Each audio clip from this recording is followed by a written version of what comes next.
Assalamualaikum warahmatullahi wabarakatuh. Selamat pagi anak-anak ustadz semuanya. Salam cerdas, salam Pancasila.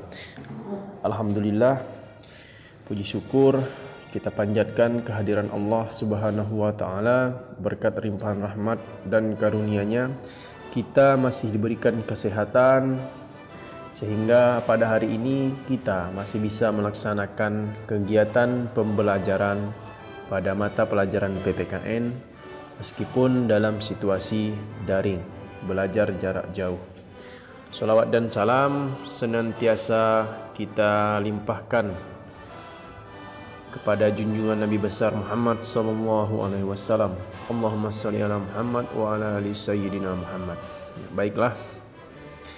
Pada hari ini Senin 14 September 2020 kita masih membahas bab 2. Pada hari ini kita akan membahas tentang kedudukan dan fungsi Undang-Undang Dasar Negara Republik Indonesia tahun 1945. Nah, menurut kalian Undang-Undang Dasar itu penting atau tidak bagi bangsa Indonesia? Ya, tentu penting karena undang-undang diperlukan untuk mengatur jalannya pemerintahan.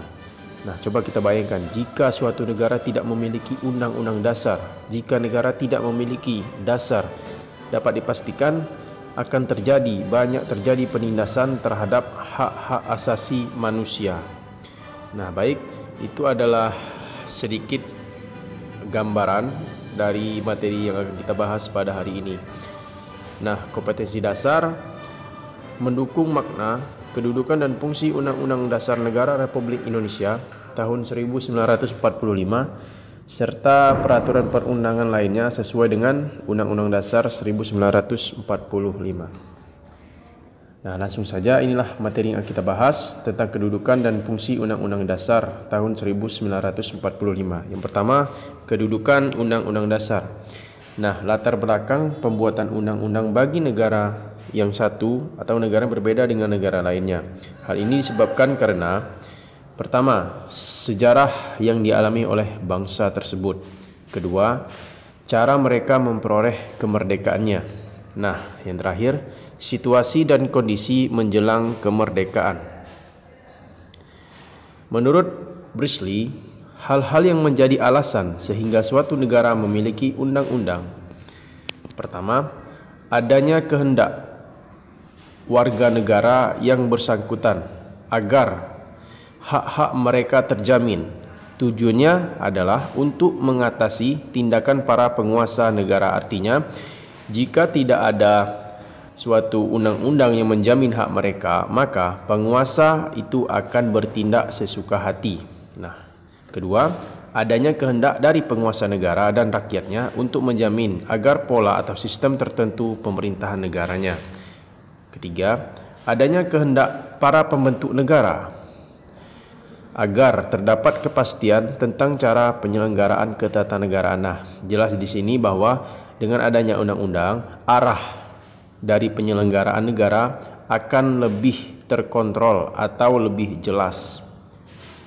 Terakhir, adanya kehendak dari beberapa negara yang pada mulanya berdiri sendiri untuk menjalin kerjasama.